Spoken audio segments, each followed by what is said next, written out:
It's clear that gender ideology is a uniquely Western phenomenon. So where did all this come from? Who came up with it? And why? Matt, I want to show this to you. You're a parent, right? Okay? It's perfectly normal for 10 years and up. Here's just one page I want you to see here.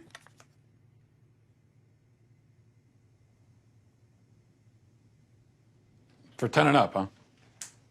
It's unspeakable what these people have done to our children. When did that start? When was it decided that we need to start teaching kids about this stuff at such a young age? So I'll answer that with one word: Kinsey. Kinsey was a social reformer.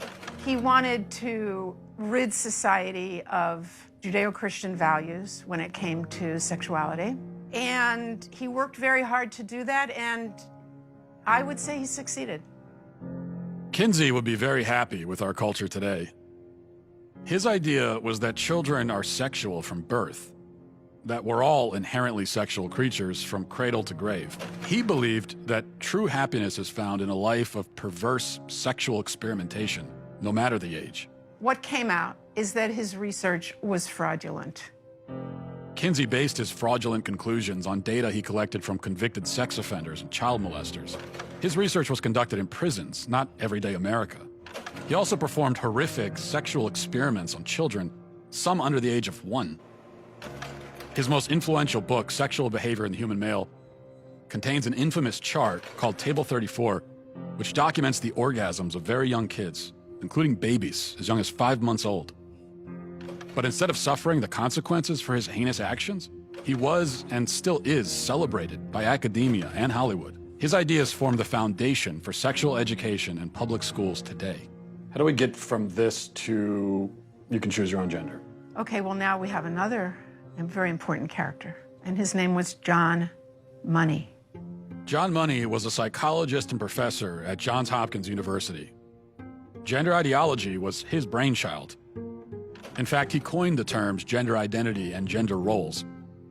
And according to Money, babies are gender neutral at birth, and ultimately environment determines whether a person is a man or a woman. Money was telling the world about his theory that a boy could be raised as a girl and do just fine, and vice versa. And so Money tried out his theory on 2 young twin boys, the Reimer twins.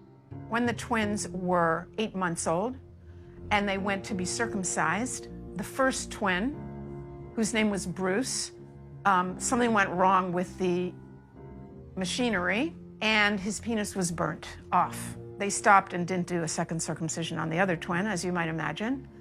And the parents, of course, didn't know what to do. How are they going to raise this child? John Money convinced Bruce's parents to transition him into a girl.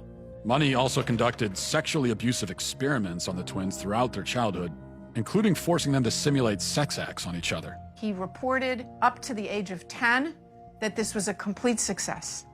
Well, wasn't true. The results were a disaster. Bruce could never fully accept his female identity. Eventually, his parents told him the truth, and he chose to transition back to a boy, taking the name David. As an adult, David spoke out about the abuse and the damage done to him by John Money. The girls would do their things with their Barbies and things like that, and that wouldn't interest me. And things such as trucks and building forts and, you know, getting to the odd fist fight and climbing trees, that's the kind of stuff that I like, but it was unacceptable, so I'd never... As a girl? As a girl, I had no place to fit in. The trauma that he and his brother and his entire family went through left deep scars. His brother died of an overdose when he was 38, and then David committed suicide. There was never a retraction or an apology from John Money. Instead, his ideas were adopted by mainstream psychology, and they form the basis of gender ideology today. Why don't more people know about John Money and Alfred Kinsey? Evidently, there are forces that don't want this information out.